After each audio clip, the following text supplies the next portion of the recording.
সারা বাংলাদেশে যেভাবে আরম্ভ হয়েছে, আর কয়েক ঘন্টা চাঁদ দেখেন এই দেশে কোন জালেম এবং ফ্যাসিবাদের দোসরের মাথা গোঁজা ঠাঁই থাকবে না।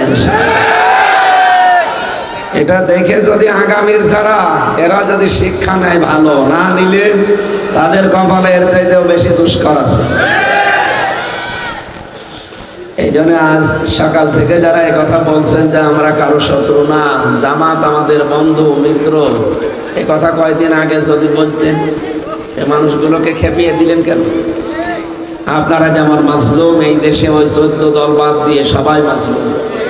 কথা বলে না কেন? এই জন্য এখন শুধু ফ্যাসিবাদের ঘর বাড়ি অফিস আদালত ভাঙছে না জনগণ, ওর সাথে দোসর যারা ছিল, আমার কুষ্টিয়ার জাসদের ইনু না নুনু, এর নুনু শেষ। সারা দেশে নুনু মার্কা লোক যারা, মেনন মার্কা যারা, একটাও রাখে না জনগণ, সব বাড়ি ঘর পৌঁছিয়ে দিয়েছে। কেউ যেন মাথা তুলে দাঁড়াতে না পারে, বিশেষ করে ফ্যাসিবাদ যারা। আপনার একটু আফসোস আসে না? এতগুলো মানুষ মারলেন, সেই আপনি মানুষ, আবার উস্কানি দেন বসে বসে। যদি উস্কানিটা না দিত তাহলে 32 নম্বরটা অন্তত ভাঙত না। নিজের পায়ে নিজে কোড়াল মারলেন, আর এই যে সারা দেশের এখন কপালে আগুন লাগিয়ে দিলেন। নিজে যাওয়ার সময় তো কিছুই করে যাননি, কাউকে বলেও যাননি, খালি 14টা ব্রেক কেস নিয়ে চলে গেছে। ওর ভেতরে শুধু ছাই ছিল, হ্যাঁ, মাটি ছিল। এই 14টা ব্রেক কেস ভরে নিয়ে চলে গেলেন। এই জন্যই তো এখন আমরা ঋণী হয়ে গেছি। আর বসে বসে কাজ কাম নেই, উল্টা পাল্টা কথা ওখান থেকে ছড়াচ্ছে। ওনার কোনো কথা যেন এই দেশের কোনো মিডিয়ায় আর প্রচার করা না হয়। ডক্টর ইউনূস জানিয়েই দিয়েছে কয়েকদিন আগে যে ওনার কথা প্রচার করা দণ্ডনীয় অপরাধ। কারণ ভালো কথা তো বলে না, ঝগড়াটা মহিলা খালি ঝগড়ার কথা বলে। মানুষের বিবেক বুদ্ধি সব হারিয়ে গেছে। আল্লাহ ধরেছে একেবারে জাত মুক্ত। কে কথা বলেন না কেন?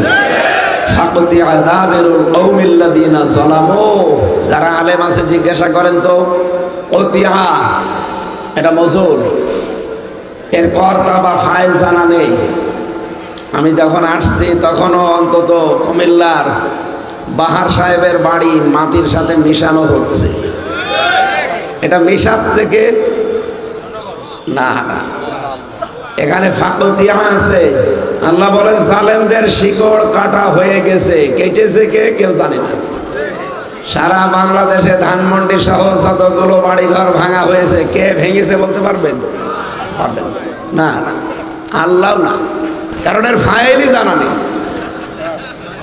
এর কর্তা কে, কে যে কাজ করছে কেউ জানে না। আপনি দেখেন সূরা আনাম 7 নম্বর পারা 12 নম্বর পৃষ্ঠা, এটা 4 নম্বর লাইনে আছে, 45 নম্বর আয়াতের প্রথম অংশে আছে।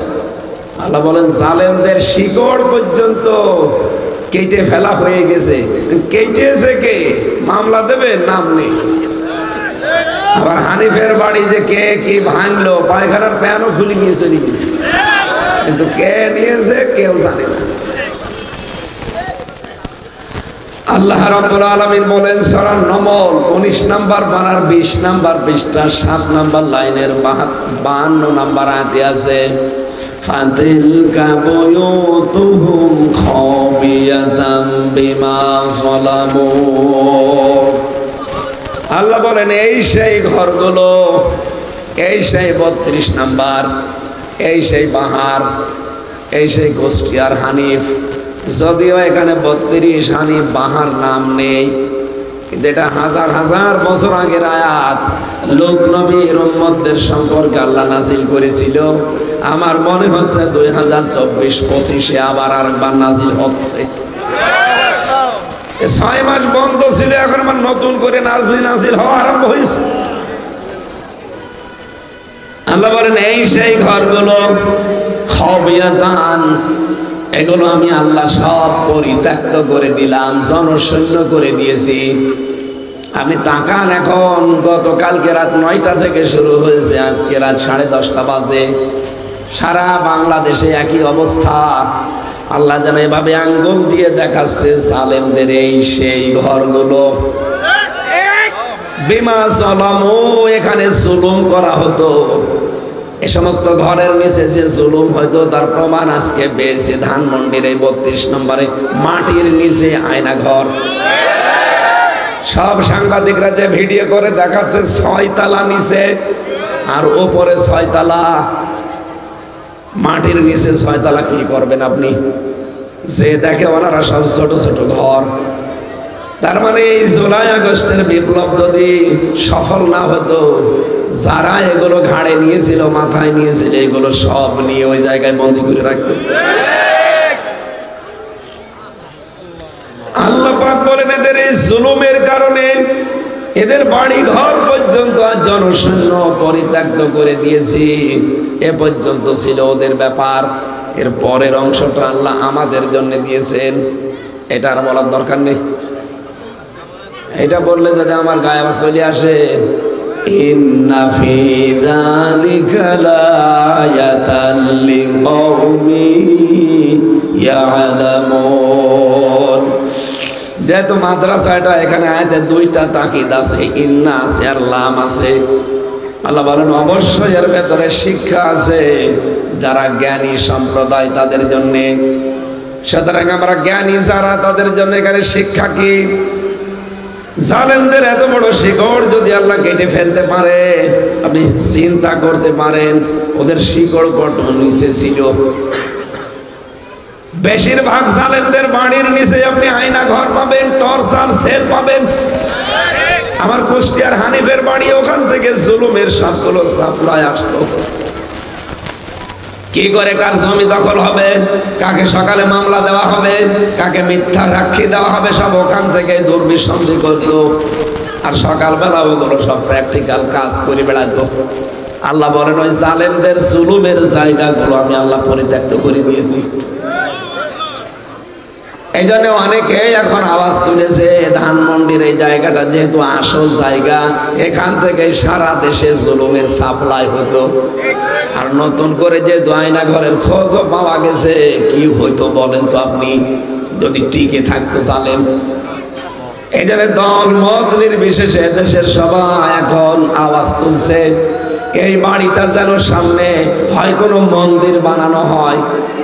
কেউ কেউ বলছে না মসজিদ বানান, অধিকাংশ মন বলে না মন্দির মসজিদ বানানো যাবে না, টয়লেট বানিয়ে দে। আমার মনে হয় এইটাই দরকার। কারণ আবু সাহেলের বাড়ি যদি টয়লেট হতে পারে সে মরে যাওয়ার পর, তাহলে পৃথিবীর জালেমদের বাড়ি কেন টয়লেট হবে না? আবু সাহেলের বাড়ি ইন্টারন্যাশনাল টয়লেট, আর এটা বানান আপনি জাতীয় টয়লেট। এবং বাংলাদেশের বিভিন্ন মানুষ ওই জাদুঘর দেখতে যাবে, যে দেখবে আইরে আল্লাহ এখান থেকে জুলুম হতো, এখান থেকেই মানুষ কিভাবে হত্যা করা হবে সেই পরামর্শ আসতো। তাহলে আমাদের শিক্ষা আয়াত থেকে, ইউনিয়ন থেকে সংসদ পর্যন্ত জালেমদের লোক সব সাজানো ছিল। কথা বলে না কেন? তাও একেবারে স্তরে স্তরে স্তরে।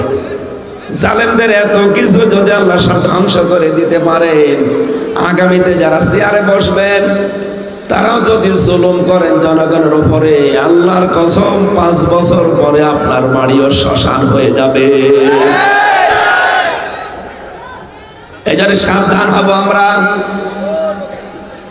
যারাই সামনে আসবেন তারা যেন জনগণের সেবক হয়, শাসক না হয়ে। কি কথা বলছেন এখানে? যারা এই স্লোগান দিয়ে কাজ করতে পারবে যে আমরা সামনে আসলে শাসক হব না সেবক হব, তাদেরকে দেওয়া লাগবে। আর যারা এখনই শাসক হওয়ার পায়তারা করছেন সেবক না হয়ে, সেবক হলে কোনো মানুষ চাঁদাবাজি করে বলেন? জেলখানায় 3টা বছর দেখতাম যারা সেবক, তারা কত সুন্দর ব্যবহার করতো। এসে সেবককে সেবকই, তারা সেবা করে, এই জন্য তাদের নাম সেবক দেওয়া হয়। মহিলা কারাগারে যারা সেবিকা, আর আমাদের পুরুষ কারাগারে এরা সেবক। হাসপাতালে যারা সেবা সেবিকা দেখবেন যারা নার্স, এই কথা বলে না কেন? এরা খেদমত করে, সেবা করে, এই জন্যই সেবক সেবিকা নামই হয়ে গেছে। এই দেশের দায়িত্ব এখন একদল নিতে চাচ্ছে, যারা বলছে আমরা শাসক হব না, সেবক হব। আছে না? কিন্তু কিছু মানুষ দেখছে না সেবক না, ওরা অলরেডি হায়নার মতো আচরণ আরম্ভ করে দিয়েছে। তারা থামবেন, তারা থামবেন। আপনাদের বক্তব্য আমি ভিডিও 5 মিনিট একাধারে শুনেছি। লোকটা পাগল হয়ে গেছে। প্রবাস জীবনে থাকা কি কষ্ট এই লোকটা জানে। সর্বোচ্চ যিনি আছেন আপনাদের দলের তারেক জিয়া পর্যন্ত জানে যে প্রবাসে থাকা কি ঝামেলা। নিজের আপনজন আত্মীয় স্বজন সব কিছু বাদ দিয়ে দূর দেশে পড়ে থাকা। হজে যে মাত্র কয়দিন থাকি তাই আমার মন টিকতে চায় না। কয়দিন আগে মালয়েশিয়া মাত্র 10 দিন, তাই মন কত শক্ত করে বেঁধে রাখলাম। সিঙ্গাপুরে মাত্র 3 দিন, 3 দিনে মনে হচ্ছে অতিষ্ঠ হয়ে গেছি, কখন বাড়ি যাব। আর আপনাদের নেতা, আমাদের অনেকের নেতা আজ বসে আছে, কেউ কেউ 10 বছর 15 বছর 17 বছর দেশে আসতে পারে না। তারা এই জন্য চেষ্টা চালাচ্ছে যেন সামনে আমরা এসে জনগণের সেবক হতে পারি। সুবহানাল্লাহ বলতে পারেন না? কিন্তু যদি কেউ সেবকের নাম নিয়ে শাসক হয়, তারও পরিণতি এই ফ্যাসিস্টের মতো হবে। আমরা আশা করব আগামীতে যারা আসবেন কোরআনের জন্য দেশটা উন্মুক্ত করে দেবেন। কি কথা বলেন না কেন? এর শিক্ষা, এর প্রসার, এর প্রচার, এটা কায়েম করা এই দেশে যেন সহজ হয়ে যায়, সেই ব্যবস্থা যারা করবে এদেশের মুসলমান তাদের পক্ষে আছে। শুধু মুসলমান না, অন্য জাতির লোকেরা। কয়েকদিন আগে গাইবান্ধা এক হিন্দু পুরোহিত ঠাকুর সে বক্তব্য দিচ্ছিল যে এই দেশে যদি কোরআনের বিধান কায়েম হয়, সবচাইতে বেশি নিরাপদে থাকবো আমরা সংখ্যালঘু যারা তারা। এই জন্য আমার মনে হয় ঝড় যখন উঠে পড়েছে, এ কোরআন এবার সংসদে যাবেই যাবে ইনশাআল্লাহ। আমরা চাই 300 জন এমপির ভেতরে অন্তত 151 জন যেন কোরআন বুকে নিয়ে যেতে পারে। যে আল্লাহ আমাদেরকে কোরআনের তাফসীর শোনার জন্য আজকে রাজ্যে বসে থাকার সুযোগ দিলেন, ক্ষমতা দিলেন, তৌফিক দিলেন, ধৈর্য দিলেন, বলেন আলহামদুলিল্লাহ। জবান খুলে বলেন আলহামদুলিল্লাহ। দরুদ সালাম পাঠ করার মাধ্যমে আজকের আলোচনার বিষয়, এই এদিকে তাকান, সূরা তাহার 74 নাম্বার 75 নাম্বার 2টা আয়াত পড়েছি। একটা জান্নাত, একটা জাহান্নাম, 2 কেন্দ্রিক। আমরা দেখবো আসলে আমরা কোন দিকে আছি। কিছু ভ্রান্ত ধারণা আজকে নিরসন হবে ইনশাআল্লাহ। আপনারা বোঝার চেষ্টা করবেন। সূরা তাহা, কোন সূরা?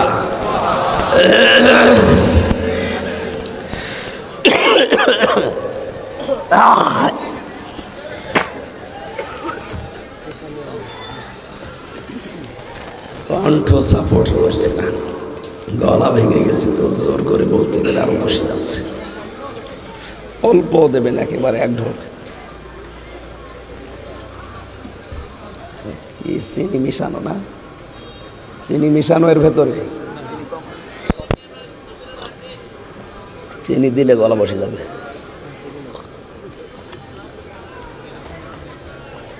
ঠিক আছে থাক, আমি লাগলে বলবো। আমার ভাইরা, কোরআন শরীফের ভেতরে বিশ্ব নবীকে 99টা নাম দিয়ে আল্লাহ ডাক দিয়েছেন। তার প্রধান নাম 7টা। কয়টা? রব্বুল আলামিন বলেন তাহা, তার ভেতরে একটা ইয়াসিন, আহমদ, মোহাম্মদ, আব্দুল, মুজাম্মিল, মুদাসসির। কয়টা? বলেন বলেন। সূরা ফাতিহার ভেতরে যে 7টা আয়াত দেখেন, বিশ্ব নবী মুহাম্মদ রাসূলুল্লাহর প্রতি কোরআন নাজিল করে সূরা ফাতিহার ভেতরে 7টা আয়াতে। এটা কিতাবুল মুনাব্বিহাতের ভেতর থেকে বলছি, হাফেজ ইবনে হাজার আসকালানী রাহমাতুল্লাহ আলাইহির লেখা। আপনাদের এই চট্টগ্রাম বিভাগের বাইতুশ শরফের মরহুম পীর আল্লামা শাহ আব্দুল জব্বার রহমতুল্লাহ আলাইহি, নাম শোনেন নি লোকটার? পীর হতে হলে এরকম পীর হতে হবে। উনি পীরও ছিল, তার এলেমও ছিল। আর এখন অনেক পীর হয়, খালি পীরই না, কোনো এলেম কালাম নেই। এটা গিয়াসউদ্দিন তাহেরির নামের আগে পীর। ওর পেটে বোম মারবেন তো একটা আয়াতের তাফসীর মূল ভাবে করতে পারে কিনা?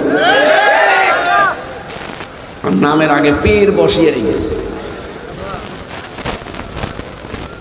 শাহ আল্লামা আব্দুল জব্বার রহমতুল্লাহ আলাইহি তিনি কিতাবুল মুনাব্বিহাত, এটার আরবিতে লেখা, তিনি বাংলা করেছেন। উনি সূরা ফাতিহার এই 7টা অক্ষর গবেষণা করে একটা তথ্য দিয়েছেন। আমরা বাংলাদেশে এখন 48,000 পীর নাম শুনি, পীর হতে হলে আব্দুল জব্বারের মতোই হওয়া লাগবে, এইরকম পীর হবে। তিনি লিখেছেন সূরা ফাতিহায় রব্বুল আলামিন এই 7 আয়াতের ভেতরে এই 7টা অক্ষর দেননি, 7টা হরফ। কয়টা? এদিকে তাকান, কয়টা? 7টা হরফ তিনি দেননি। চিন্তা ভাবনা করে তিনি কিন্তু গবেষণা করে বের করলেন কেন দেননি। সূরা ফাতিহার পুরা 7টা আয়াতে আপনি সা অক্ষরটা খুঁজে পাবেন না। কি অক্ষর? সা অক্ষর আল্লাহ পাক এই সূরার ভেতরে দেননি এই কারণে, কারণ সা দিয়ে যে শব্দটা তৈরি হয় সাবুর, সাবুর মানে ধ্বংস। সাবুর মানে কি? সূরা ফাতিহার এই 7টা আয়াত যদি কেউ দুনিয়াতে আমল করতে পারে, প্র্যাকটিক্যাল লাইফে সেট করতে পারে, আমার আল্লাহ তার জীবনটা ধ্বংস করে দেবেন না। 2 নম্বরে তিনি দিয়েছেন যে এর ভেতরে আপনি জিম খুঁজে পাবেন না। জিম যে অক্ষরটা কেন নেই? কারণ জিম দিয়ে পড়া কোরআনে যেখানেই দেখবেন জাহান্নাম লেখা আছে। জাহান্নাম কয়টা দরজা? 7টা। বলেন বলেন। জাহান্নামের এই 7টা দরজায় আল্লাহ তার জন্য বন্ধ করে দেবেন যিনি সূরা ফাতিহার 7টা আয়াত জীবনে সেট করতে পারবে। সূরা ফাতিহাতে 3 নাম্বার তিনি দিয়েছেন খ অক্ষর পাবেন না। খ দিয়ে আপনি শব্দ তৈরি করতে পারেন খব্বারি, এর বাংলা অর্থ হচ্ছে ভবঘুরে। খবারি মানে কি? খব্বারি মানে ভবঘুরে, যার কোনো কাজ কাম নেই, উদ্দেশ্য নেই। এর আরেকটা অর্থ আছে লম্পট। এই পৃথিবীতে সূরা ফাতিহার 7টা আয়াত যদি কারো জীবনে সেট হয়ে যায়, সে কোনোদিন লম্পটগিরি করবে না। আজ লম্পটের অভাব আছে দেশে। আমি নাম নিলাম না, ওদের নাম নিতেও আমার ঘৃণা লাগে। 4 নম্বরে আপনি শিন পাবেন না। শিন দিয়ে শব্দ তৈরি করা যায় শাখাওয়াত না। শিন দিয়ে শাখাওয়াত হলে সৌভাগ্য, আর শিন দিয়ে শাখাওয়াত মানে দুর্ভাগা। কোরআনে কারিমের সূরা ফাতিহার 7টা আয়াত জীবনে থাকলে আপনাকে আল্লাহ দুর্ভাগা করে দেবে না, আপনার ভাগ্য সুপ্রসন্ন হয়ে যাবে। এই জন্য সূরা তাহার প্রথম আয়াতে আল্লাহ এটাই জানিয়েছেন, তাহা মা আনসালনা আলাইকাল কুরআনা লিতাশকা। এই কোরআন আমি আপনার প্রতি এই জন্য দেইনি যে আপনি ভাগ্য হবেন, দুর্ভাগা হবেন, আপনি ভাগ্য হারিয়ে ফেলবেন না। এই কোরআন এই জন্য দিয়েছেন যে আপনার ভাগ্য খুলে দেবে, আপনি ভাগ্যকে সুপ্রসন্ন করতে পারবেন। 5 নাম্বারে আমি এর ভেতরে পেয়েছি সূরা ফাতিহার ভেতরে আপনি জ শব্দটা পাবেন না। কি? জ অক্ষর দিয়ে দেখবেন পুরা কোরআনে বেশিরভাগ জুলমুন বা জুলমাতুন লেখা আছে। এর বাংলা অর্থ হচ্ছে অন্ধকার। এই 7টা আয়াত জীবনে যদি সেট করতে পারেন, অন্ধকার আপনার জীবনে নেমে আসবে না। সুবহানাল্লাহ বলতে পারবেন? এরপরে পেয়েছি ঝা, 6 নাম্বার অক্ষর। এটা সূরা ফাতিহার ভেতরে ঝা এই অক্ষরটা নেই। ঝা দিয়ে কোরআনে কারিমে আল্লাহ নিজেই দিয়েছেন যাকুম। এটা জাহান্নামী মানুষদের খাবার। ইন্না শাজারাতাস যাকুমি তুআমুল আফিম। অবশ্যই পাপিষ্ঠ যারা, তাদের খাবার হবে এই যাকুম।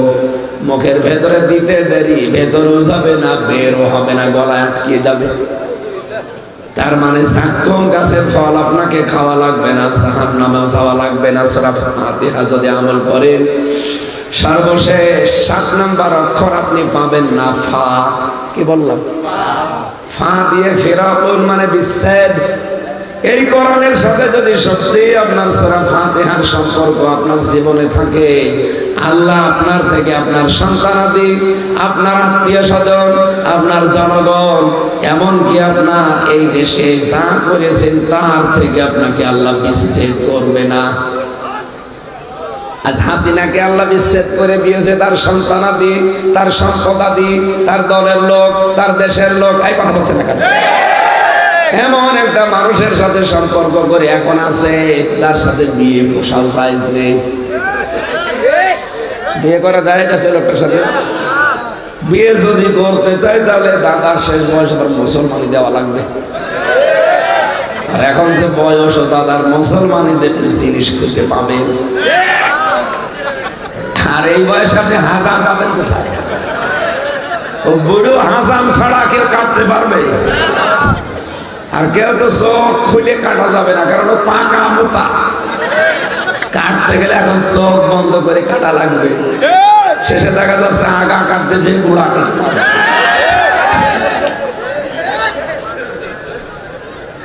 সুতরাং দাদার শেষ বয়সে মুসলমানি দেওয়াও সম্ভব না, ও বিয়ের স্বাদ আর মেটবে না। সুতরাং যারা এই স্লোগান বেঁধেছেন, এই স্লোগান বন্ধ করেন। মোদির বউ নাই,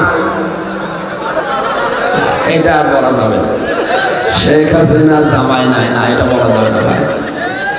কারণ এর সাথে কিয়ামতের আগে বিয়ে হবে না। এখন বিয়ে হতে হলে শর্ত দুইটা, কালেমা পড়া লাগবে, মুসলমানি দেওয়া লাগবে। এটাকে আমি বানালাম।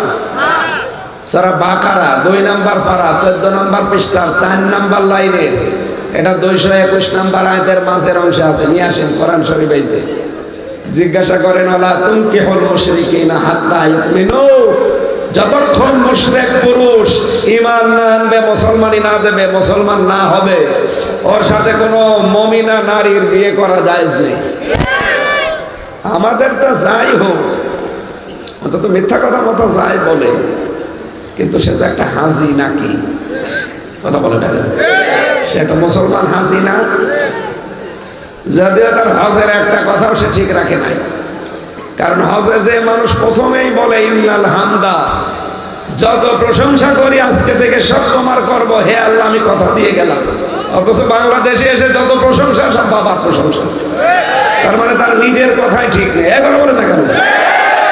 2 নম্বরে বলা হয় আন-নি'মাতা লাকা, যত নিয়ামত আমাকে দিয়েছে সব তোমার জন্য ব্যয় করব, অথচ ক্ষমতা আল্লাহর নিয়ামত না? এই কথা বলে না কেন? এই নিয়ামত পেয়েছে আল্লাহর আইনগুলো আরো তুলে দেওয়ার চেষ্টা চালিয়েছে। 3 নম্বরে বলা লাগে ওয়াল মুলকা লাকা, আমি যদি রাজ্য রাজনীতি দেশে যেয়ে করি তোমার জন্য করব, আর এসে আরো আল্লাহর রাজনীতি বন্ধ করে দেয়। শেষে বলা হয় লা শারিকা লাকা লাব্বাইক, হে আল্লাহ আমি চলে যাচ্ছি কিন্তু আমি মুশরিক না, তুমি আমার নামটা একটু হাজিরা খাতায় লিখে নিয়ে। অথচ এসে শিরকের যত কাজ সব আগে আগে করে। হাজার হাজার কোটি টাকা দিয়ে যে শিরিক করেছিলেন, কি হলো? প্রিন্সিপালের মাথার উপরও রেখেছিলেন বাবারে, নিজেরে রেখেছে, এখন 5 তারিখের পরে নামিয়ে আগুন ধরিয়ে দিয়েছে। আর গতকাল রাত থেকে যা ভাঙ্গা আরম্ভ হয়েছে, কোন মূর্তি এই দেশে থাকবে না ইনশাআল্লাহ। এতে যদি আবার জেলে যাওয়া লাগে আমরা যেতে রাজি আছি না। এদেশে কোনো মূর্তি থাকবে না। মূর্তির সংস্কৃতি এটা মুশরিকদের। আমরা কি মুশরিক? হ্যাঁ, হিন্দুরা যদি তাদের মূর্তি বানিয়ে পূজা করে বাড়ির ভেতরে, ঘরের ভেতরে, মন্দিরে, কোনো অসুবিধা নেই, করবে তারা। কিন্তু আমরা মুসলমান দাবি করে কোন মাথার উপরে মূর্তি দেখতে চাই না। আগামীতে এই দুঃসাহস কেউ দেখাবেন না। 5 বছর পরে দেখা যাচ্ছে আপনারটা আগুন লাগিয়ে জনগণ পুড়িয়ে দিবে। আল্লাহ এত বেশি রেগে যায় শিরিক করলে, জানেন? এই যে এই মানুষটা, কিছু লাগবে না, ইনি যদি এখন বাড়িতে যেয়ে দেখেন ওনার স্ত্রীর কাছে পাশের বাড়ির এক সলিমদ্দি শুয়ে আছে, বউকে জড়িয়ে ধরে, কিছু কিন্তু করেনি, এমনি শুয়ে আছে, উনি মানবে? আমি মানব? বাড়িতে ঢুকে যদি দেখি পাশের বাড়ির সলিমদ্দির সাথে শুয়ে আছে, শুধু একটা লাঠি নিয়ে বউকে না দুইজনকে আদা মারা করে ফেলবো, তখন মেরে ফেলবো। কিছুই করেনি, শুধু জড়িয়ে শুয়ে আছে। এই দিয়ে যদি আপনার রাগ হয়ে যায়, আল্লাহ বলেন বীর্য থেকে শুরু করে হামজা পর্যন্ত আমি বানিয়েছি, নাকি কারো কোনো অধিকার আছে? কারো অধিকার নেই। হ্যাঁ, মা বাবা শুধু বিছানায় ছিল, এই বাকি যা করেছে বলেন তো কে? বিজ্ঞান এখন জানিয়েছে বাবার এই স্ফলিঙ্গ দিয়ে বের হয়ে যাওয়া এই নাপাক বীর্যটা দিয়ে আল্লাহ 5টা জিনিস তৈরি করে। মায়ের রেহেমের ভেতরে যে নাপাক পানির থলি আছে, ওই পানি দিয়ে আল্লাহ আরো 4টা জিনিস তৈরি করে, চুল, রগ, হাড় আর পর্দা, রক্ত, গোশত, চর্বি, চামড়া আর স্তর। এই 8টার একটা 9টা জিনিস যখন এক হয়, রব্বুল আলামিন বলেন আমি নিজে আমার যে রব নামটা নিয়েছি এই কারণে তোকে বানাতে 5টা জিনিস স্পেশাল ভাবে দিয়ে দেই। ওয়াজাআলা লাকুমুস সামআ ওয়াল আবসারা ওয়াল আফইদা ইলা আখির আয়াত। সূরা নাহাল 14 নম্বর পারার 14 নম্বর পৃষ্ঠার 14 নম্বর লাইনের 13 নম্বর লাইনের 78 নম্বর আয়াতের মাঝের অংশে আছে। আল্লাহ বলেন শ্রবণ শক্তি, দর্শন শক্তি, বাক শক্তি, আঁকের শক্তি আর ঘ্রাণ শক্তি, এই 5টা আমি আল্লাহ নিজে দান করেছি।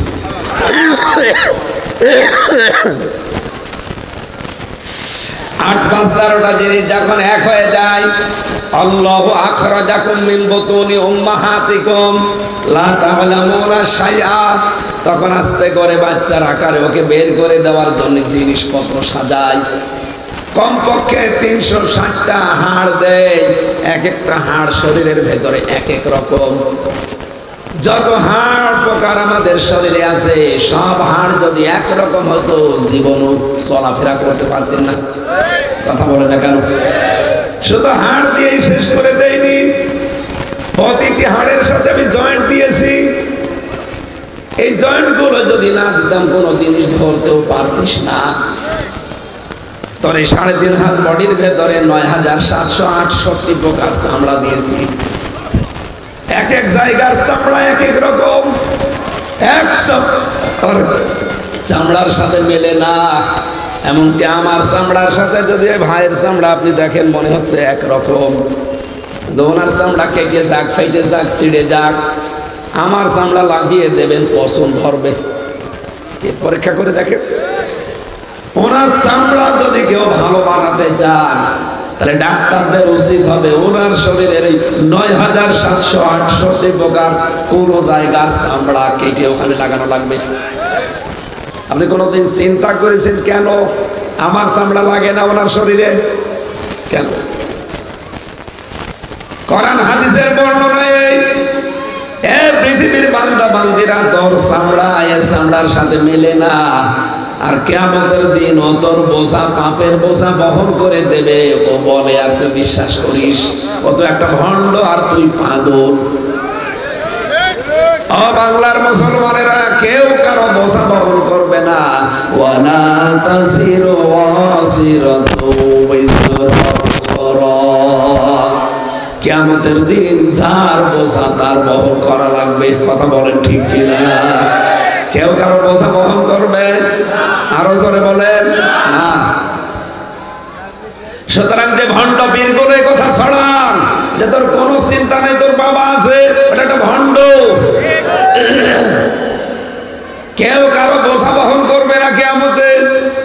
এখানে চামড়ার সাথে চামড়ার মিল নেই। আরো কয়েকটা জিনিস আমি দেখেছি মেলে না। তার ভেতরে হাতের আঙ্গুলের ছাপ, এর ভেতরে 153টা রেখা আছে, কিন্তু কারো সাথে কারো রেখা আজ পর্যন্ত মেলেনি, কিয়ামত পর্যন্ত মিলবেও না। যদি কারো সাথে কারো রেখা মিলেছে তো কারো জমি জায়গা ঠিক থাকতো, সব জাল দই করে নিয়ে নিতাম। আরো একটা আশ্চর্য আমি কয়েকদিন আগে পেয়েছি, এই ছেলে যাওয়ার আগে। আমার শরীরের এই যে বিশেষ করে এই জায়গাটুকু যেখানে 153টা রেখা আছে, এইটা আর এইটা, এই জায়গা থেকে যদি আপনি ছুরি দিয়ে কেটে কেটে সব রেখাগুলো তুলে ফেলেন, দেখবেন কিছুদিন পরে যখন এটা ভালো হয়ে যাবে ওই রেখাগুলো আবার আগে যা ছিল তাই হয়ে যাবে। আমি নিজে এটা প্রমাণ করেছি যে এই জায়গাটা 19 সালে কেটে গিয়েছিল। 20 সালের শেষের দিকে জেলে যাওয়ার আগে একবার আমি পরীক্ষা করেছিলাম, এটা ভালো হয়ে যাওয়ার পর আমি আঙ্গুলের ছাপ জানি 153টার উপরে হয় না।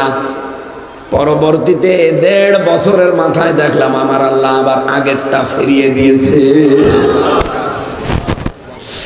3 নম্বরে আপনি দেখবেন মানুষের ভেতরে 3 নাম্বার যেটা বেশি সেটা হচ্ছে এই যে এই কণ্ঠের স্বর। আমরা যে কথা বলতে পারি খালাকাল ইনসান আল্লামাহুল বায়ান, মানুষকে আল্লাহ জানিয়েছে যে আমি তোরে বানিয়েছি আর আমি কথা বলা শিখিয়েছি। এজন্য কণ্ঠের ভেতরে 27টা স্তর আছে। একটা কথা তৈরি হওয়ার জন্য 27 জায়গায় ধাক্কা লাগে। এটা তো বিজ্ঞানের কথা। আর কোরআন আর হাদিসের ব্যাখ্যা হচ্ছে প্রতিটি স্তরে একজন করে ফেরেশতা বসে আছে। এর কাছে এর কাছে এর কাছে এভাবে দিতে থাকে। 27 নাম্বার জায়গায় যে কার কথা কণ্ঠের সাথে কোন অবস্থায় দিলে মিলবে, এই 26 নাম্বার পর্যন্ত ঠিক আছে। 27 নাম্বার জায়গায় ফেরেশতা ওটা ওই রকম করে বের করে দেয়। আমার কথা ওনার কথা যদি সব একরকম করে বের করে দিত, দুনিয়াতে মুসিবতের শেষ থাকতো না। এর রাত 11টা 11:30টায় যদি বাড়ি যেয়ে বলতাম যে ম্যাডাম দরজা খোলেন, অথচ কণ্ঠ আমার না উনি, বলেন তো ঠিক থাকতো? বাবা শাহজালাল সব হালাল হয়ে যেত। কণ্ঠের সার কারোর সাথে আজ পর্যন্ত কারো মেলেনি, কিয়ামত পর্যন্ত এটা মিলবে না। 4 নম্বরে আমার আল্লাহ জানিয়েছেন এই যে জিহ্বা জহব্বার যে স্তর, যে স্বাদ নেই আমরা 1,17,000 এর ভেতরে আমার আল্লাহ আস্বাদন স্তর দিয়েছেন। বিজ্ঞান কোন জায়গায় লিখেছে 1,50,00,000। আর এর ভেতরে স্বাদ নেওয়ার জন্য যে স্তরগুলো আল্লাহ দিয়েছেন জহব্বায়, কমপক্ষে 357 প্রকার খাবারের স্বাদ আপনার ওই জহব্বা একবারে নিতে পারে। বাংলাদেশ সহ বিশ্বে যতগুলো দেশে আমি এই ছোট বয়সে গেছি, কোন রেস্তোরাঁ, কোন হোটেলে, কোন বাড়িতে একবারে 357 প্রকার খাবার রান্না হয় আমি পাইনি। আপনি পেয়েছেন? বাংলাদেশের গাজীপুরের নিরিবিলি হোটেল আছে একটা কাপাসিয়ায়, এখানে সর্বোচ্চ খাবার রান্না হয় 180 প্রকার। এর উপরে আমি আর পাইনি সারা বাংলাদেশে। এইটাই ওরাই কাঁঠালের পাতা আমের পাতা ভর্তা বানিয়ে বলে এইটা খাবার। কাঁঠালের পাতা নিয়ে এসে ভর্তা বানাবে, এটা একটা ভর্তা। এই আমের পাতা ভর্তা, কচুর পাতা ভর্তা, এরকম সব মিলে 180। আর আমার জহব্বায় স্বাদ নিতে পারে 357টা স্তর আছে। সুবহানাল্লাহ। পৃথিবীর কোন হোটেলে এত প্রকার খাবার বানাবে বলেন? 5 নাম্বারটা বেশি এই চোখ। এর ভেতরে 5টা জিনিস আল্লাহ সাজিয়েছেন। এর ভেতরে আছে আপনি দেখবেন মনি আছে, কর্নিয়া আছে, লেন্স আছে, লেন্স আছে, ইকুয়াল আছে, ডিপ ইকুয়াল আছে। কিন্তু চোখ আমরা সবাই মনে হয় যে একরকমই দেখতে, না। আমার এক রকম চোখ আল্লাহ এক রকম করে বানিয়েছে। কারণ এই চোখের সাথে মাথার ভেতরে আল্লাহ 6টা না 7টা জিনিস সাজিয়ে দিয়েছে। ফ্রন্টাল লব আছে, প্যারাইটাল লব আছে, অক্সিপিটাল লব আছে, মোটর কর্টেক্স আছে, সেন্সরি কর্টেক্স আছে, বাক শক্তি আছে। এই 7টা জিনিস পড়া মাথার ভেতরে 1,70,000 তার দেওয়া আছে। এগুলো চোখের সাথে, নাকের সাথে, মুখের সাথে, পুরা শরীরের সাথে আমার আল্লাহ এমনি এমনি দিয়ে রাখে নাই। এই চোখ দিয়ে আপনি যা যাই দেখবেন না কেন, আগে মাথায় খবর হবে, মাথা থেকে সিদ্ধান্ত আসবে যা, তারপরে আপনাকে ওইটা করতে বলবে। আমি ফ্রন্টাল লবটা মিলিয়েছিলাম কম্পিউটার দিয়ে, মাথার ভেতরে ফ্রন্টাল লব আল্লাহ দিয়েছেন। আমরা যদিও মনে করি দেখি চোখ দিয়ে, কি দিয়ে? চোখের সাথে যে তার দেওয়া আছে এটা দেখার সঙ্গে সঙ্গে ফ্রন্টাল লবে চলে যায়। ওখান থেকে সিদ্ধান্ত আসে সামনে সাপ, তাড়াতাড়ি লাঠি হাতে নাও অথবা অ্যাবাউট টার্ন করে দৌড় দাও। এই সিদ্ধান্ত দেয় চোখ না মাথা? বলেন বলেন। বিজ্ঞান এখন জানাচ্ছে এই ১৫০০ বছর পর যে ১,৭০,০০০ যে তারগুলো আল্লাহ দিয়েছেন, একটা তার যদি অকেজ হয়ে যায় মানুষ পাগল হয়ে যাবে। কি নিয়ামত দিয়ে রেখেছেন আপনাকে বলেন। আপনি যে বাড়াবাড়ি করেন, আপনাকে তো টাইট দেওয়ার জন্য আল্লাহর কিচ্ছু লাগবে না, শুধু মাথার এই তার একটু ঢিল করে দেবে। কথা বলে না কেন? এই জন্য নেই থেকে হামসা বানিয়েছে, সরাসরি পুরাটাই কর্তৃত্বকার। বলেন বলেন। আমার উপরে আর কারো কোনো দাবি নেই। মা বাবার দাবি এতটুকু, যারা বিছানায় ছিল, ও বিছানায় না থাকলেও আল্লাহ আমারে বানাতে পারতো। কি বিছানায় না থেকেও বানিয়েছে আল্লাহ আদম আলাইহিস সালামকে, হাওয়া আলাইহিস সালামকে। বাবার বীর্য ছাড়াও বানাতে পারে হযরত ঈসাকে। আল্লাহ যদি ওটা পারে, এখন আল্লাহ পারতে পারে না? আল্লাহ পাক বলেন, নবীজির নামের কথা ব্যাখ্যা করেছিলাম আমি। 7টা আয়াত, 7টা নাম, 7-এর অনেক গুরুত্ব আছে। আজকের আলোচনাও 7, কারণ জাহান্নামের দরজা কয়টা? আরো জোরে। জাহান্নাম কিন্তু একটা, দরজা। এই যে এখানে যে মাদ্রাসা আছে, মাদ্রাসা কয়টা? দরজা আছে হয়তো 12টা, যে এখানে ফাজল পর্যন্ত আছে। এই 12টা ক্লাসে 12টা ক্লাসরুম আছে, আলাদা আলাদা আছে না? যে যে ক্লাসে পড়বে ওই ক্লাসে এসে প্রবেশ করবে। কথা বলেন না কেন? ক্লাস 1-এ যে পড়ে সে ফাজলে ক্লাস করতে পারবে, আর ওই ক্লাসে তারা ঢুকতে দেবে?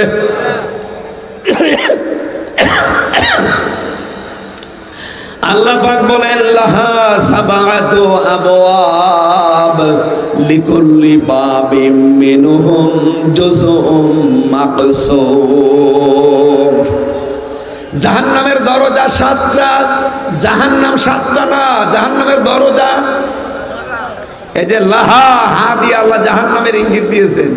সাবাতুন মানে 7, আবওয়াব মানে দরজার বহু বচন, আবওয়াব বাবের বহু বচন। আল্লাহ বলেন জাহান্নামের দরজা 7টা। লিকুল্লি বাবিম মিনহুম জুজউম মাকসুম। সূরা হিজরের 44 নম্বর আয়াত। দুনিয়াতে যে যেই ধরনের অপরাধ করবে, কিয়ামতের দিন তাকে আল্লাহ ওই দরজা দিয়ে প্রবেশ করাবে। কি কথা বোঝা গেছে? এখন আমাদের বিষয় কি? আমরা আজকে আলোচনা থেকে দেখবো আমরা কোন অপরাধ করছি, কোন দরজা দিয়ে আল্লাহ আমাদেরকে প্রবেশ করাবে। আমি আজকে আলোচনা করেছিলাম মাগরিবের পরে 2টা দরজার। একটা হচ্ছে জাহান্নাম নামে একটা দরজা আছে, ওখানে যারা সীমা লঙ্ঘন করে আর যারা আল্লাহর বিধান অস্বীকার করে তাদের জন্য আল্লাহ ওই জাহান্নাম নামে দরজা বানিয়েছে। 2 নম্বরে বানিয়েছে লাজা। কি বললাম? লাজা মানে সত্যকে সত্য জানার পরে যারা অ্যাবাউট টার্ন করে চলে যায়, আর যারা মাল সম্পদ জমা করে আর কি করে এটা সংরক্ষণ করা যায় এই চেষ্টায় থাকে। এদেরকে আল্লাহ কোন দরজা দেবে? লাজা। বলেন বলেন। 3 নাম্বারটা বলছি, আমার কণ্ঠে সাপোর্ট করছে না তো, নয়তো তো কথা বলা যেত। চা খেয়ে কি করবো, গলা ভেঙে গেছে, হয়তো দিয়ে হবে না। একটা বিষয় একটু ভেজাল আছে বাংলাদেশে, এটা নিরসন করা দরকার। যাদের খুব জরুরি আছে চলে যান, আমার এখনো কিছু সময় লাগবে, থাকবেন না? এই বিষয়টা আজকে পুরাটা নিরসন করতে চাই। একটু হালকা দেন একেবারে, মাইকের আওয়াজ আরো বাড়ান, আর এই যে এইসব আওয়াজ যেন কানে আসে সে ব্যবস্থা করেন।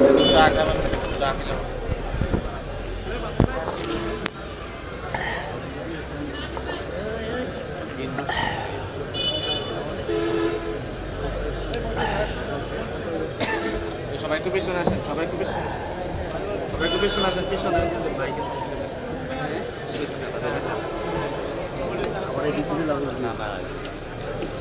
এখান থেকে একটু পিছিয়ে বসা যায় না? এই আওয়াজটা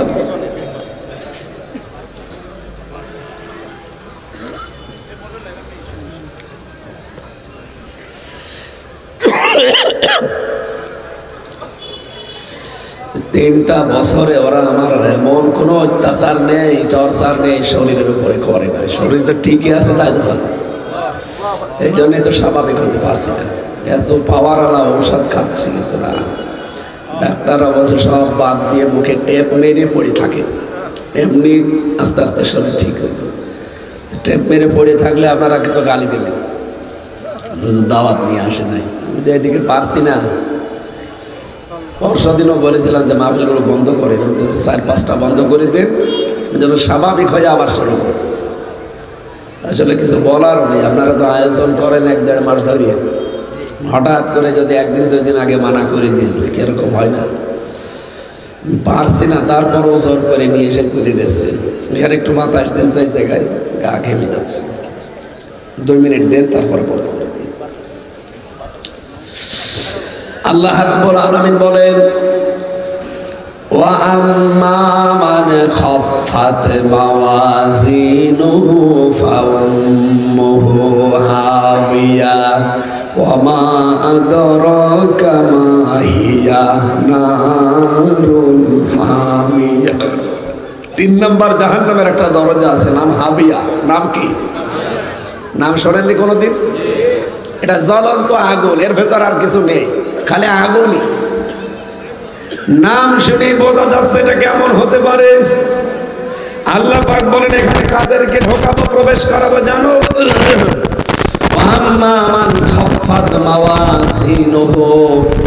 যাদের ওজন হালকা হবে। কি কি হালকা হবে? এখানে ওজন শব্দটার সঙ্গে আমাদের মনের ভেতরে চিন্তা ভাবনা চলে যায় যে এটা মনে হয় মিজানের পাল্লার কথা বলা হচ্ছে নাকি? কিয়ামতের দিন নেকি আর বদি ওজন দেওয়া হবে, শোনেননি? আল্লাহ বলেন তাদের নেকির পাল্লা হালকা হয়ে যাবে। ফাউম্মুহু হাবিয়া, তাদের আশ্রয়স্থল হবে তাদের মা। আল্লাহ কেন জাহান্নামে হাবিয়ার নাম মা বললেন? এই পৃথিবীর ময়দানে দেখবেন, পৃথিবীতে যে কেউ হোক তার আশ্রয়স্থল, নিরাপদ জায়গার নাম মায়ের কোল। কি? জাহান্নামী যারা, পাপিষ্ঠ যারা, ইন্নাহু মাইয়াতি রাব্বাহু মুজরিমান ফাইন্না লাহু জাহান্নাম। কেউ যদি অপরাধ করে তার রবের কাছে যায়, তার স্থান আল্লাহ দেবে ওই পাপিষ্ঠের জন্য জাহান্নাম। লা ইয়ামুতু ফিহা ওয়া লা ইয়াহইয়া, ওখানে যে লোকটা মরবেও না বাঁচবেও না, বাঁচা মরার মাঝখানে থাকবে। ও কুমিল্লাবাসী, আমার সাথে আপনি একমত হবেন কিনা জানি না, যে অনেক আলেম আছে, চিন্তা ভাবনা আরো করার জন্য বলছি আপনাদেরকে।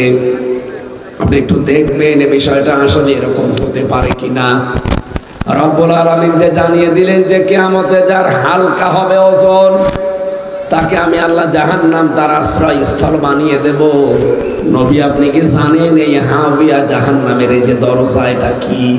এটা হচ্ছে পুরাটাই আগুন। পুরাটাই কি? বাংলা অর্থ ছিল। আধুনিক তাফসীর গুলো আমি মিলালাম। পৃথিবীতে ওজনের কথা বললে মানুষ খুব ভালো বোঝে, ওজনের কথা বোঝে না? এবার আসেন তো, ওজন করার প্রতিটি জিনিসের নাম আমরা আলাদা আলাদা রেখেছি। এই যে স্টেজটা যদি কেউ এখন বলে যে এটা একটু মেপে দেন তো, দাড়ি পাল্লায় তুলে দেবেন, হ্যাঁ, এটা মাপার জন্য আলাদা একটা যন্ত্র আছে, তার নাম গজ, ফিতা। কি এ পর্যন্ত জানেন না? এটা যদি গজ দিয়ে মাপেন, ফিতা দিয়ে মাপেন, তাহলে বুঝতে পারবেন এটা কয় মিটার আছে। কি এই যে জমিনটা সামনে পড়ে আছে, যদি বলা হয় যে ভাই এটা মেপে দেন, দাড়ি পাল্লায় তুলে দেবেন যে কয় কেজি দেখি, এটা মাপার জন্য গজ লাগবে, ফিতা লাগবে। এটা বুঝেছেন কিনা বলেন? এই যে আমাকে চা দিচ্ছে, আমি যদি বলি চাটা মেপে দেন তো ফিতা দিয়ে মাপবেন? এটার জন্য সিসি আছে, লিটার আছে। এটা কতটুকু দিচ্ছে, লিটারের ভেতরে দেবেন, সিসি দিয়ে মাপ দেবেন, আপনি বলে ফেলতে পারবেন। তার মানে এটার জন্য মাপের যে আলাদা যন্ত্র, তার নাম সিসি। তার নাম কি? লিটার। এখন যদি বলে কোরআন শরীফটা মেপে দেন, তো একটা একটা করে অক্ষর তুলে তুলে মাপবেন। এটার জন্য মাপার যন্ত্র, দাড়ি পাল্লা, বাটখারা, এই কথা বলছে না কেন? কতটুকু আছে, কয় কেজি হবে, 2 কেজি না 1.5 কেজি, এটা বলা যাবে না তখন। এটার জন্য যে মাপের যন্ত্র, তার নাম হচ্ছে কেজি, বাটখারা, আর কি বলে, স্কেল। এবার আসেন বাস্তবতায়। কিয়ামতের ময়দানে আল্লাহ যা বললেন, মাওয়াজিনহু, যার ওজন হালকা হবে, খাফফাত। কিয়ামতের দিন আল্লাহ যেটা মাপবেন আমরা সবাই জানি, তার নাম আমল। তার নাম কি? আমল। হয় বদ আমল, নাই নেক আমল। কথা বলেন না কেন? যেহেতু আমরা অনেকেই মনে করি দাড়ি পাল্লায় আল্লাহ তুলে দিয়ে মাপবে, এইদিকে বদ আমল, এইদিকে নেক আমল, এভাবে তো নাকি?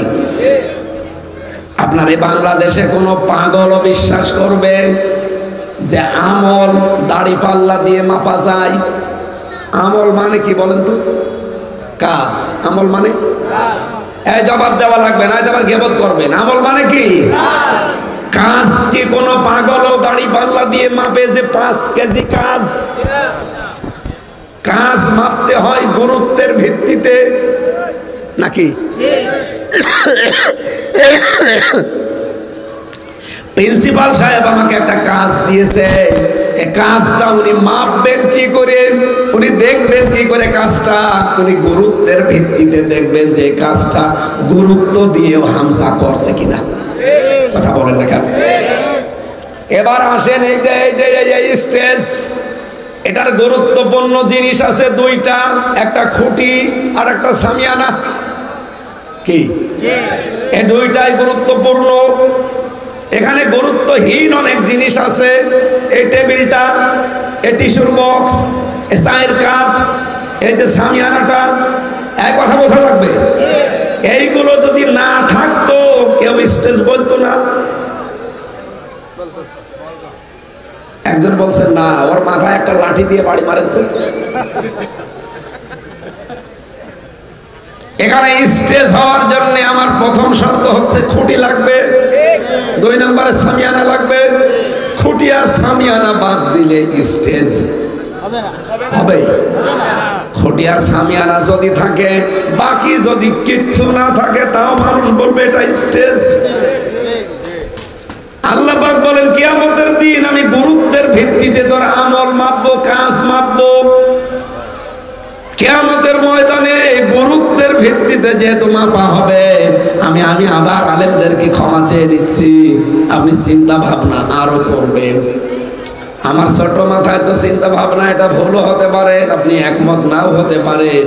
আপনার হাতে পায়ে ধরে বলছে আপনি আরো চিন্তা করেন, দেখবেন মানুষের জীবন অনেক পরিচ্ছন্ন হয়ে যাবে।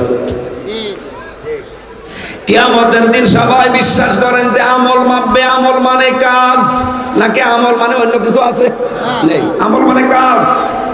আর কাজ মাপে মানুষ দাড়ি পাল্লা দিয়ে না, কাজ মাপে গুরুত্বের ভিত্তিতে। তাহলে কোরআনে কারিমে আল্লাহ গুরুত্বপূর্ণ কাজ কয়টা দিয়েছেন? 500। কয়টা?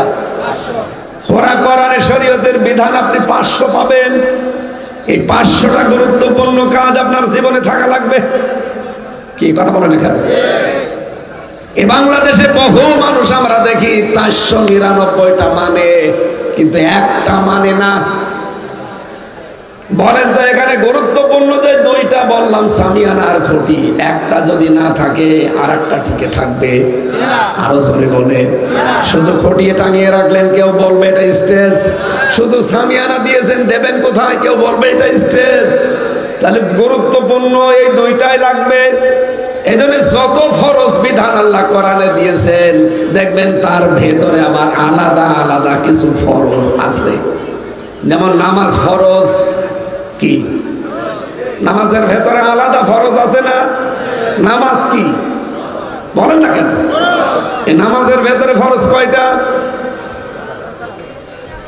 17টা, 13টা। না, আমার গলা ভাঙা এক, আর আপনাদেরও আমি সাড়া পাচ্ছি না। কথা কি বুঝতেছেন না, না সাড়া দেন না? বুঝতেছেন? নামাজের ভেতরে বাইরে ফের ফরজ মিলে কয়টা? 13টা। 12টা আদায় করলেন, একটা করেননি, আপনার সওয়াব হবে 12টা। কয়টা? একটা হবে না, শূন্য, জিরো, কিচ্ছু হবে না। এখন যদি বলেন না আমি 12টা ফরজ আদায় করলাম, একটা করি নাই, অন্তত আমার 5টা সওয়াব দেন, হবে? এটা যেমন সহজে বুঝে ফেলেছেন, এই কোরআনে আল্লাহ 500 শরীয়তের বিধান দিয়েছেন ফরজ। 499টা মানেন, একটা মানেন না, আরো বিরোধিতা করেন। কিয়ামতের দিন যখন আল্লাহ আপনাকে মাপ দেবে, তখন আপনার হবে জিরো, শূন্য। আমি আশা করছি আপনি কথা বুঝেছেন। এরপরও যদি না বোঝার ভান করে থাকেন, এদিকে আসেন, কানের নিচে এমন জোরে 2টা দেব, সব বুঝে থাকবেন। তাহলে গুরুত্বের ভিত্তিতে মাপ দেওয়া হবে কিয়ামতে। সুতরাং আমাদের উচিত গুরুত্বপূর্ণ কাজগুলো আগে করা। গুরুত্বপূর্ণ কাজ নামাজ, আর কথা বলছে না, কাজ গুরুত্বপূর্ণ কাজ ইলম শিখা, গুরুত্বপূর্ণ কাজ রোজা রাখা, গুরুত্বপূর্ণ কাজ সুদ ছেড়ে দেওয়া, গুরুত্বপূর্ণ কাজ যাকাত দেওয়া, গুরুত্বপূর্ণ কাজ ইসলাম কায়েম করা। আর এগুলো সব করবে ফেরেশতারা। এই যে আসল জায়গায় চলে এসেছে। 500টা ফরজ আছে এরকম, নামাজ, রোজা, হজ, যাকাত, সুদ ছেড়ে দেওয়া, ঘুষ ছেড়ে দেওয়া, অর্থনীতি যাকাত ভিত্তিক করা, দিন কায়েম করা, এগুলো সবগুলো ফরজ। সবগুলো কি? 499টা মানেন, একটা মানেন না, আপনার কিয়ামতে শূন্য, জিরো হবে। আম্মা মান খাফফাত মাওয়াজিনুহু ফাউম্মুহু হাওিয়া। যার হালকা হবে পাল্লা, ওজন যার হালকা হয়ে যাবে, যেহেতু গুরুত্বের ভিত্তিতে আল্লাহ মাপ দেবে, আপনি তো এমনি হালকা হয়ে পড়বেন। ফরজ 13টা, একটা মানেননি, 12টা মেনেছেন, পুরা জিরো। 500 ফরজের 499টা মেনেছেন, একটা মানেননি, পুরা জিরো। এই জন্য 500টাই মানা লাগবে। আমার কণ্ঠ ভালো থাকলে এখন এই 500টা একটা একটা করে বলতে, সবগুলো আমি নোট করেছিলাম। আমি আর পারছি না, কণ্ঠে সাপোর্ট দিচ্ছি না, কষ্ট হয়ে যাচ্ছে আমার। ওই যে জেলখানায় লেখা মেয়েদের জীবনের ওপরে বই আছে, আর যে বিষয়ে আলোচনা করছি, এই আলোচনাটা ওখানে আছে। কোন কাজ করলে কোন জাহান্নামের দরজা দিয়ে প্রবেশ করবেন, ওখান থেকে একটু নিয়েছে। মাননীয় উপদেষ্টা আসিফ মাহমুদ সজীব ভইয়া সালাম জানিয়েছে, চলাইবি প্রবেশ সকল আহত নিহত দেয় অবশ্যই দোয়া করবো। কুমিল্লার মুরাদনগরের সন্তান আসিফ ভাই না? আলহামদুলিল্লাহ, আল্লাহুম্মা আমিন। লা ইলাহা ইল্লা আনতা সুবহানাকা ইন্নী কুনতু মিনাজ জালিমিন। রব্বুল আলামিন, যেভাবে আরম্ভ করেছিলাম, সারা রাত বললেও তোমার বান্দা বান্দিরা চলে যেত না। আমার কণ্ঠ সাপোর্ট দিচ্ছে না। জালেমের বন্দিখানা থেকে যখন মুক্ত জীবনে ফিরিয়ে দিয়েছো, আমার কণ্ঠটাও তুমি ফিরিয়ে দাও। এমন কোন টর্চার নেই যা আমার এই শরীরের উপরে করে না। ওরা পিটিয়ে আমার 11 ঘন্টা দড়ি দিয়ে টাঙিয়ে রেখেছি। আমার শরীরের ক্ষমতার বাইরে চলে গেছে। আল্লাহ স্বাভাবিক হতে এই জন্য সময় লাগছে। মেহেরবানি করে তুমি আমাকে আগের অবস্থায় আবার ফিরিয়ে দাও। আজকের এই বিশাল আয়োজন একটা মাদ্রাসার পক্ষ থেকে 65 বছর চলছে এটা। রব্বুল আলামিন এই মাদ্রাসার যাই দায়িত্বে আছে, মুরাদনগরের মাটির নিচে যত মানুষ শুয়ে আছে, জান্নাত বানিয়ে দাও। ومن يأته مؤمنا قد عمل الصالحات فأولئك لهم الدرجات العلى صدقت يا ربنا اللهم صل على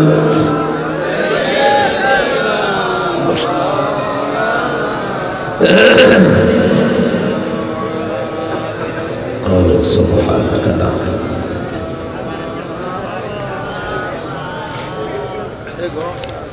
কিচ্ছু লাগবে না, আপনার লাগলে খান, আমার লাগবে না।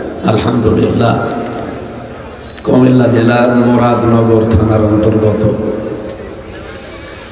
এটা বাখরনগর হাশেমিয়া ইসলামিয়া ফাজিল ডিগ্রি মাদ্রাসার 65তম বাৎসরিক ওয়াজ ও দোয়া মাহফিলের সম্মানিত সভাপতি, অত্র এলাকার সর্বজন শ্রদ্ধাভাজন ব্যক্তিত্ব জনাব শামসুল আলম দামাত বারকাতুহুল আলিয়া, সহ সভাপতি আলহাজ আব্দুল বারী সওদাগর, প্রধান অতিথি সাবেক ধর্ম প্রতিমন্ত্রী 5 বারের সংসদ সদস্য কুমিল্লা 3 মুরাদনগর, শ্রদ্ধাভাজন ব্যক্তিত্ব জনাব আলহাজ কাজী শাহ মোফাজ্জল হুসাইন কাইকোবাদ, ওই যে দাড়িওয়ালা লম্বা লোকটা না,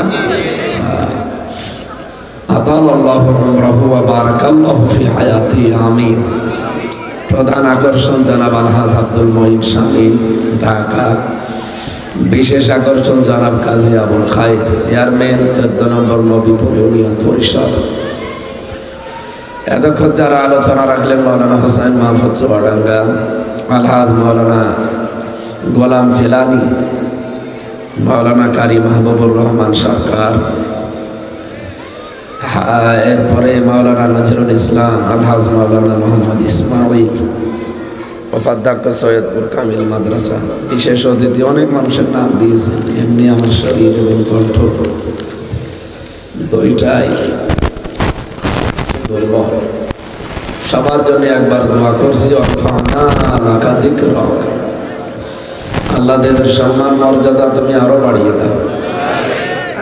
যেহেতু এটা মাদ্রাসা, তাও ফাজিল মাদ্রাসা। ফাজিল মানে ফজিলত, ফাজিল মানে কি মর্যাদা। বাংলাদেশে আমরা অনেক ফাজিল মানে ফাজিল হয়ে গেছে না, এখানে বহু বড় বড় আলেম আছে, বিশেষ করে প্রিন্সিপাল, ভাইস প্রিন্সিপাল এবং অধ্যাপক, সহকারী অধ্যাপক সহ সম্মানিত শিক্ষক শিক্ষিকা মণ্ডলী। এই কথা বন্ধ করেন, আমার কথা বলেন।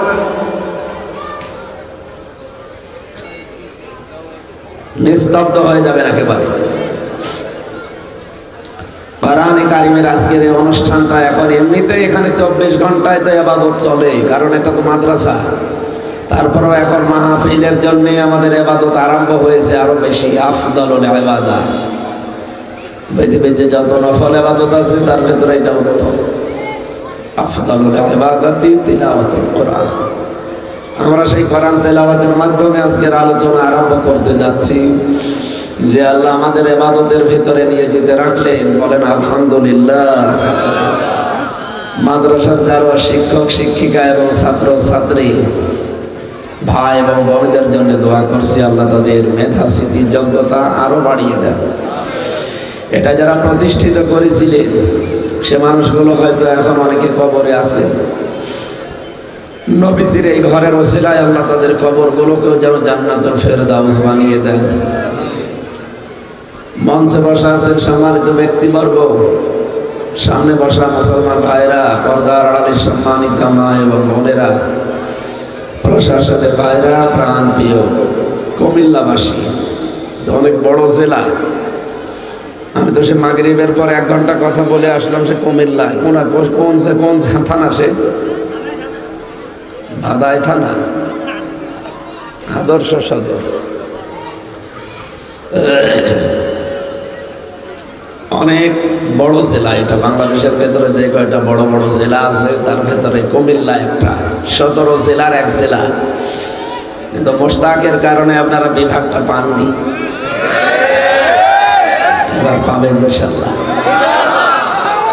60 থেকে 62 লক্ষ মানুষের বাস এই কুমিল্লায়, অথচ একটা মানুষের কারণে, একটা জেদি মহিলার জেদের কারণে এটা বিভাগ হতেছেও হয়নি।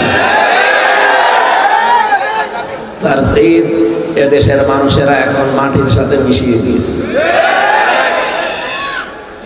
জেদ যেন সামনে আর কেউ না করে। ওই যে একদম চিল্লাচ্ছে প্রায় ½ মিনিট ধরে, দেখছেন না? এটা আনন্দের বহিঃপ্রকাশ।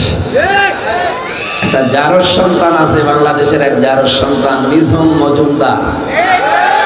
এই শয়তান এখন কোন দেশে আছে আমি জানি না, এ উস্কানি দিচ্ছে। এরে মনে হয় পেলে যদি হাত পা ছিঁড়ে ফেলতে পারে কোনো গুনাহ নেই। কারণ এই দেশের বিরুদ্ধে, মানবতার বিরুদ্ধে, ইসলামের বিরুদ্ধে যেই কথা বলবে আগামী থেকে তাকে ওইভাবে গুড়িয়ে দেওয়া হবে। 65 বছর চলছে এই অনুষ্ঠানটা। আমার মনে হয় 15-16 বছরে খুব ঝামেলা গেছে। আগামী থেকে এই দেশে আর কোরআনের অনুষ্ঠানে কোনো ঝামেলা হবে না ইনশাআল্লাহ।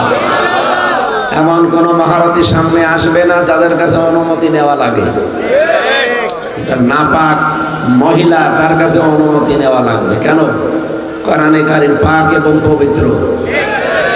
এর কাছে যারা আসে এই মানুষগুলোর সাহস বেড়ে যায়। এর কাছ থেকে যারা দূরে থাকে তাদের যত রকমের ভয় আল্লাহ চাপিয়ে দেয়। কি কথা বলছেন আমার? বিশ্বনবী মুহাম্মদ রাসূলুল্লাহ যেদিন হযরত ওমরকে মুসলমান বানিয়েছিলেন, ডাক দিয়ে বলেন, হে রাসূল, এই কোরআন শরীফ সত্য না মিথ্যা? তিনি বললেন সত্য কথা, যা আছে সব সত্য। হযরত ওমর বলেন, হে নবী, সত্য জিনিস গোপনে থাকবে না। আপনি আমার সাথে একটু অনুমতি দেন, আমি এই সত্য কোরআনের পক্ষে একটা মিছিল করবো কাবার দিকে। 40 জন মাত্র মুসলমান হয়েছিল ওই সময়, তিনি মিছিল দিলেন, লিল্লাহি তাকবীর। 17 বছর মন খুলে দিতে পারেননি, জবান খুলে বলেন লিল্লাহি তাকবীর। কাফের মুশরিকরা চিন্তা করে, কে গো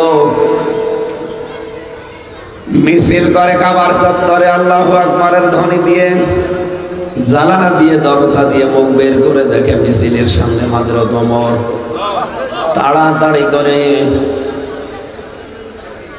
ঘরের দরজা জানালা বন্ধ করে বলছে, দরকার নেই, ওর সামনে গেলে মাথা থাকবে না।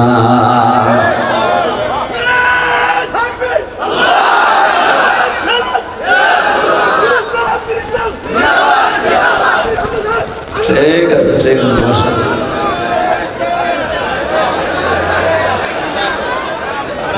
আলহামদুলিল্লাহ। আমার ভাইরা, আমার তো মনে হয় বাংলাদেশের 64 জেলা থেকে এখন শুধু হযরতে ওমরের মতো একটু হুঙ্কার দিলে কিয়ামত পর্যন্ত দেশে আর কেউ কোরআনে বাধা দেওয়ার সাহস পাবে না।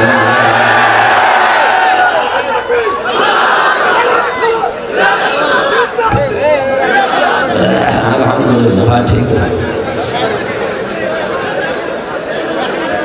সুতরাং আমরা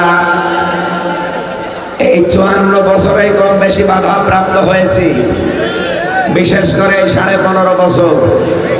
আমরা আশা করছি এবং বিশ্বাস করছি সামনে এই বাধা ইনশাআল্লাহ আর হবে না। এরকম একটা দেশ আমরা চাই না। যারা এই কয়দিন একটু বলা কওয়া করছিল যে কোরআনে আমরা বাধা দেব সামনে, আজকে সকাল থেকে সুর নরম হয়ে গেছে, দেখতে পাচ্ছেন? তারা এখন বলছে আমরা জামাত, এরা আমাদের মিত্র, এরা আমাদের বন্ধু। 4-5 দিন তো উল্টাপাল্টা ফতোয়া দিচ্ছিলেন চেতনার নাম নিয়ে। হাসিনার কোন চেতনা এই দেশে কিয়ামতের আগে আর কায়েম হবে না ইনশাআল্লাহ। এই দেশ চলবে এখন সামনে আল্লাহর এই কোরআন দিয়ে। আমরা এটা দেখতেও পাচ্ছি। কি কথা বলেন না কেন? সকালবেলা কায়কোবাদ সাহেব একটা ভিডিও ছেড়েছে, দেখেছে? কয়েকদিন আগে ছেড়েছে, আমি সকালবেলা দেখলাম। উনি বলছে সামনে যেন কেউ জুলুম, অত্যাচার, নির্যাতন না করে। তার মানে কথার ইঙ্গিত কোন দিকে আপনি টের পাচ্ছেন? জ্ঞানী মানুষ তো 5 বারের এমপি হওয়া সেভাবে, উনি তো আর এই যে 15 বছরের মতো এমপি না, নাকি? এই 15 বছরে যারা এমপি হয়েছেন, মন্ত্রী হয়েছে, যদি লেখেন পোস্টারে কোনো জায়গায় যে সাবেক এমপি, আর লিখতেও পারবেন না, বাড়ি ঘরে তো নেই, থাকবেন কোথায়?